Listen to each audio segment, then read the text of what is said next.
Hello and welcome back to the 6.3 notes. This is part 5. This should be our last video. There might be another one after this. Kind of just depends on how fast we get through this. But let's go ahead and get started. And we are still going to be doing volumes by revolution. It's just that, in the other videos we've been revolving around the x-axis. Here we're going to revolve around the y-axis, okay? We have to figure out whether we are going to use the disk or the washer method. That's something that you have to identify yourself.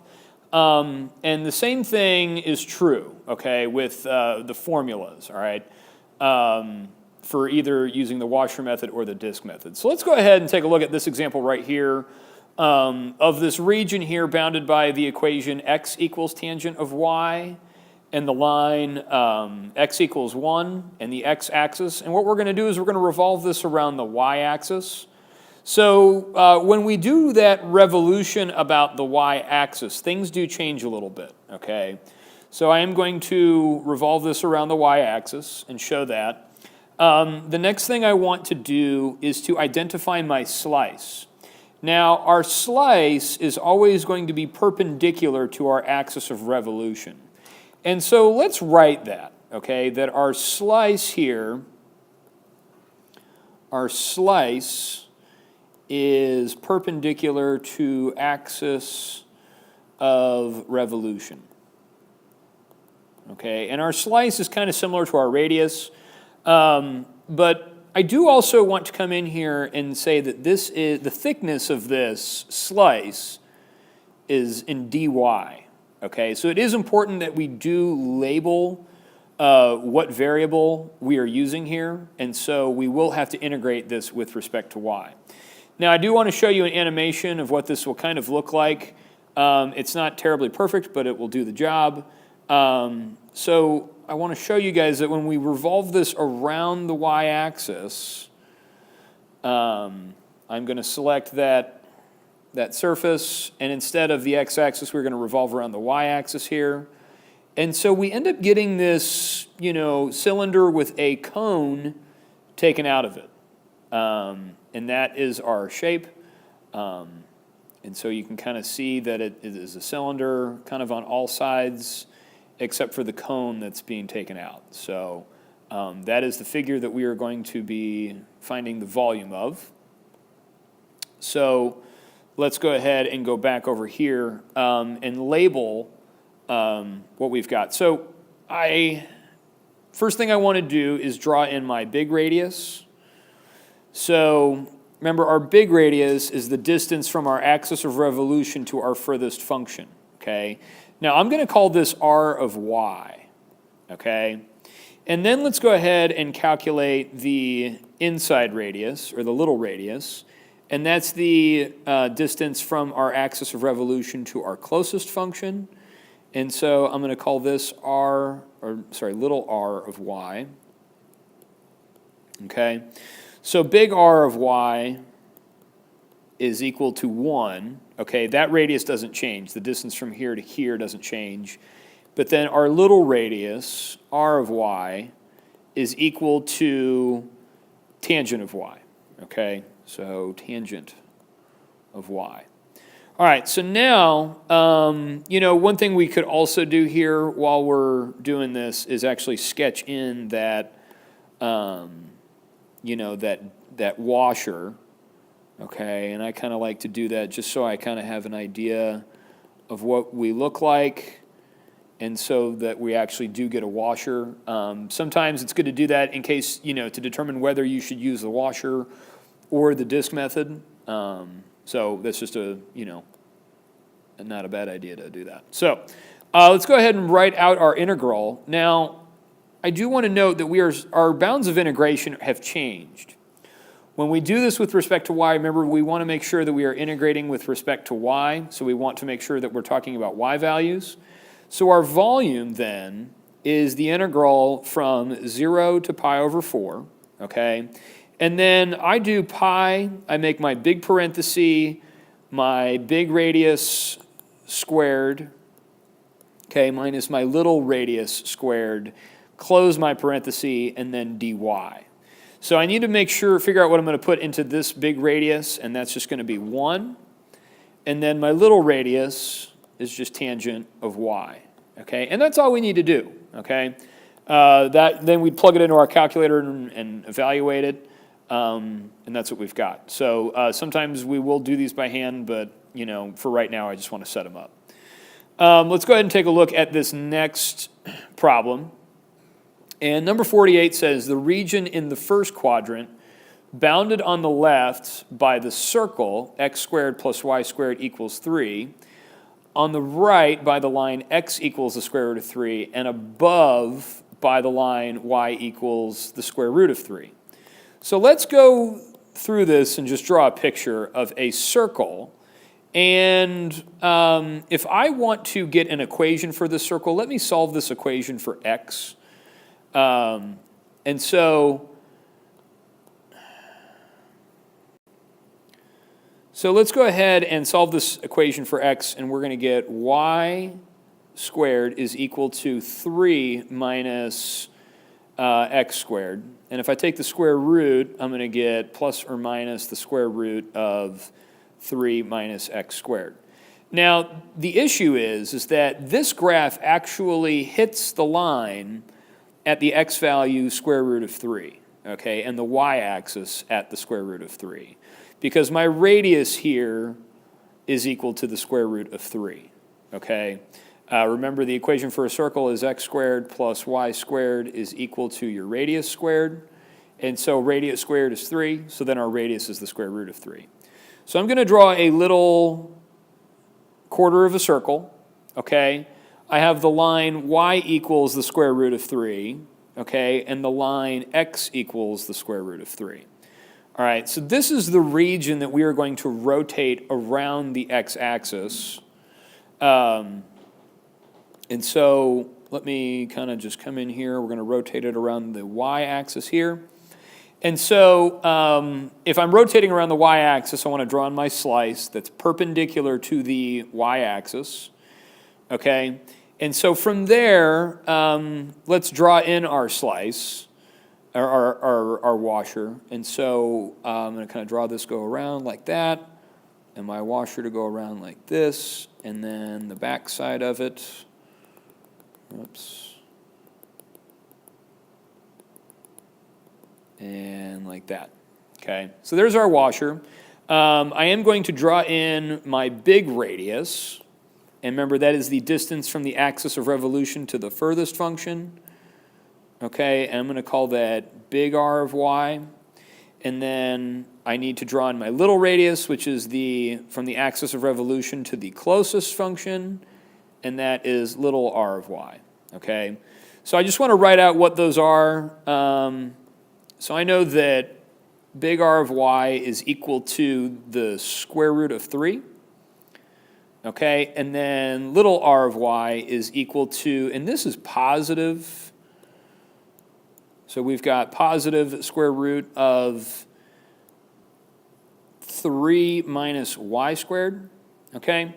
So then, all right, we want to set up our integral, and so our bounds of integration go from y values of 0 to the square root of 3. So our volume here is the integral from 0 to the square root of 3. And I'm going to put pi out front, big parenthesis. So then I take my first radius squared minus my little radius squared, big parenthesis, and then dy. Okay, so my big radius was the square root of 3. And then our little radius was the square root of 3 minus y squared. Okay. And that's our volume, okay? So let's go ahead and talk about these problems on the bottom. Now, these are practice AP problems. These are questions from old AP exams. And we've done part of them. We've done the part where we found the area of the region R, but we didn't do part B where we found the volume of the solid generated by R is revolved about the x-axis. And then we didn't do part C using the cross-section method. So let's go ahead and recap what this is. And remember that we have to find the intersection point.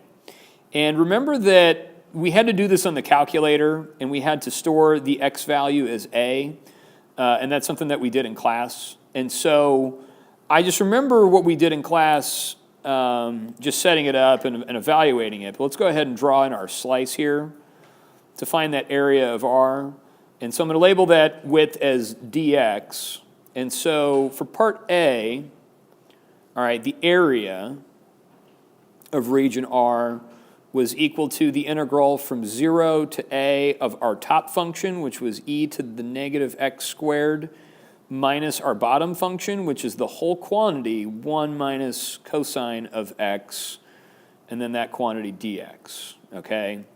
So then, all right, part B says find the volume of the solid generated when the region R is revolved about the x-axis. So then I come in here, and I revolve this around the x-axis, and then what I'm going to do is I'm going to draw in my, either try to determine whether we're going to use the washer method or the disk method.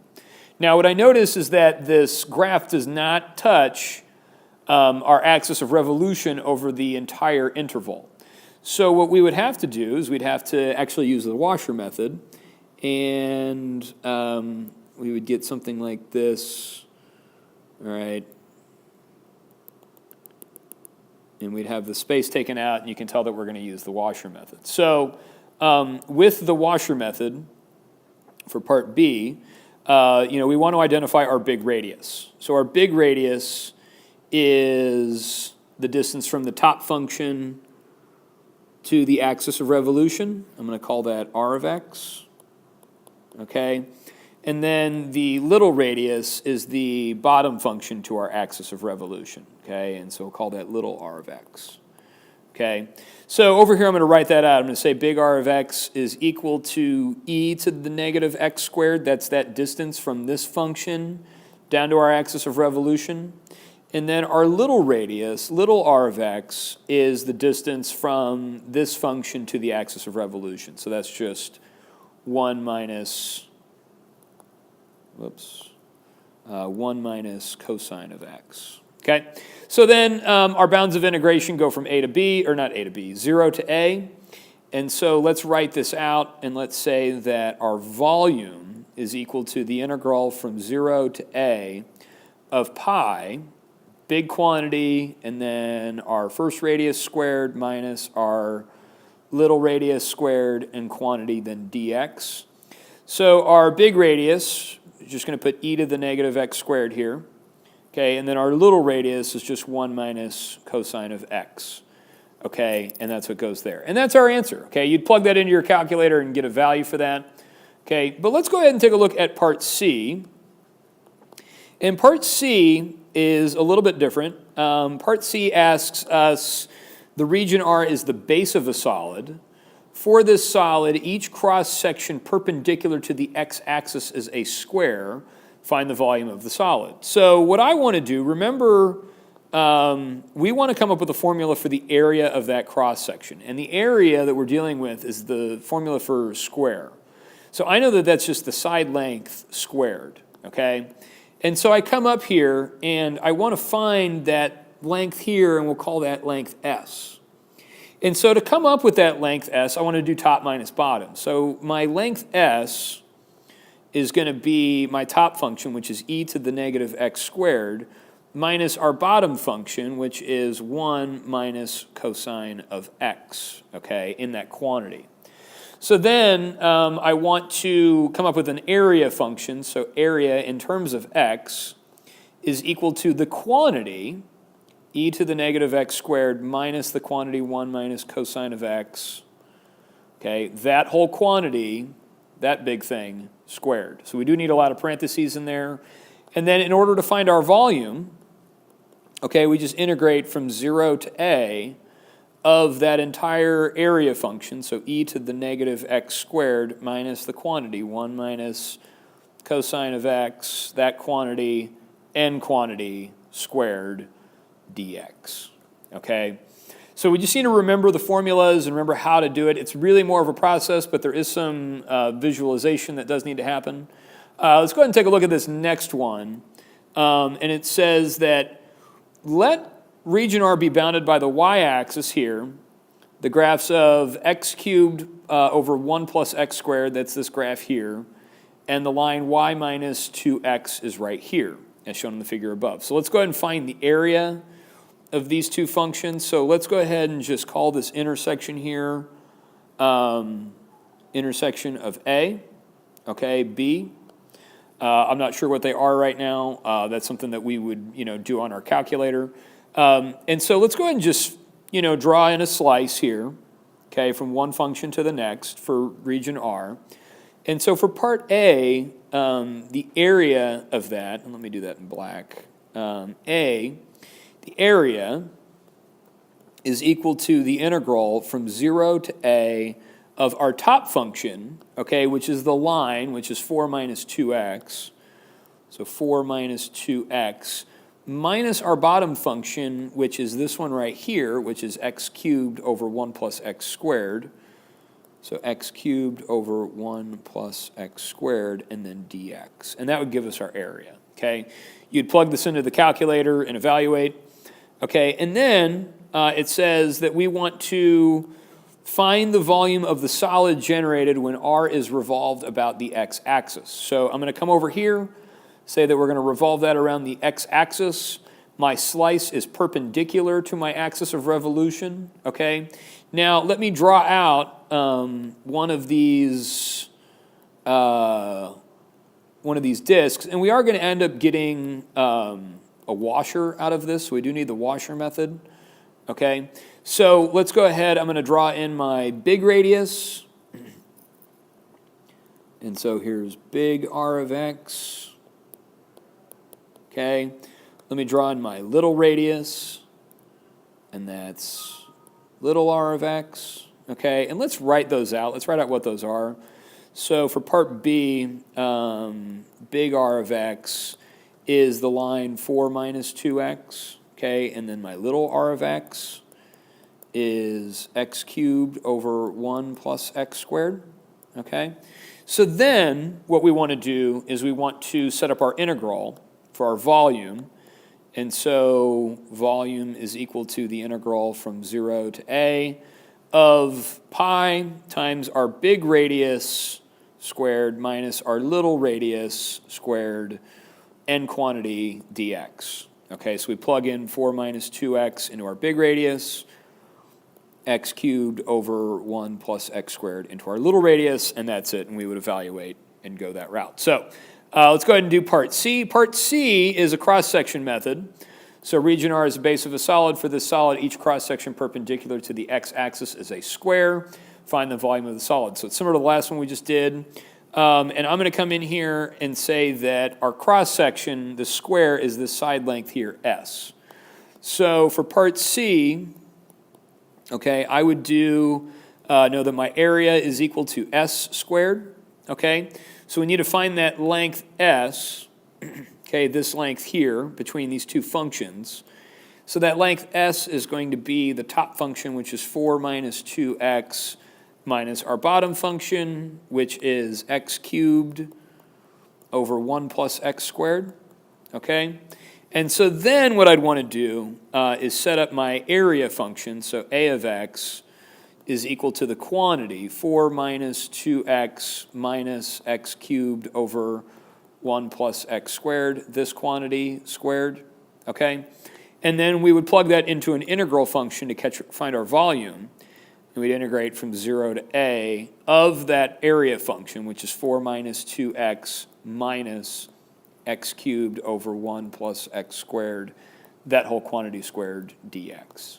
And that would give us our volume. So, guys, again, it's a process, all right? I'm not setting all these up, but I am, or I'm setting them up, I'm not evaluating them. So you do need to be able to set them up. And guys, this is straight from the AP exam.